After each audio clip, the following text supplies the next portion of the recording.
আসসালামু আলাইকুম প্রিয় দর্শক, আপনাদের মাঝে আজকে আমি একটি গুরুত্বপূর্ণ ভিডিও নিয়ে হাজির হইলাম। এই দেখতে পাচ্ছেন, এটা আমার ইঞ্জিল আপনার চালাইলে কীভাবে ভালো থাকবো এই কথাগুলি আপনাদের মাঝে আমি বলতেছি।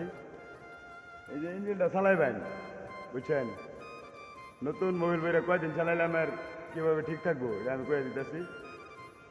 আপনার নতুন মোবাইল বললে টার্গেট থাকবো 200 মন ধান ভাঙা, 200 মন ধান ভাঙা আবার মোবাইল আমি চেঞ্জ করাম।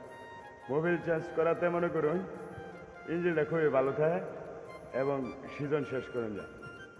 আমি ছোটোবেলাতে এই কর্মটা শিখছি, সব কিছু আমার জানা আছে। না জানা থাকলে ব্যবসা করেন যায়, গেলে 10 জনের ব্যবসা খুব কঠিন, বুঝছেন। আপনার এই যে আজকে আবারও মোবাইল ফালাইলাম, নতুন মোবাইল বললাম, কারণ আমরা রক্তে যদি মনে করেন ঠিক না থাকে তাহলে কিন্তু আমরা শরীর চলতো না।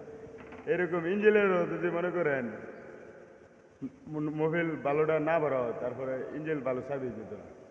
এই কারণে আপনারা সবসময় ইঞ্জিল চালাইলে লক্ষ্য রাখবেন, মোবাইল কোন সময় নষ্ট হয়েছে এই সময় পাল্টাই দিলে ইঞ্জিনটা আপনার চালাইতে ভালো থাকে এবং সবসময় ভালোই চলবে।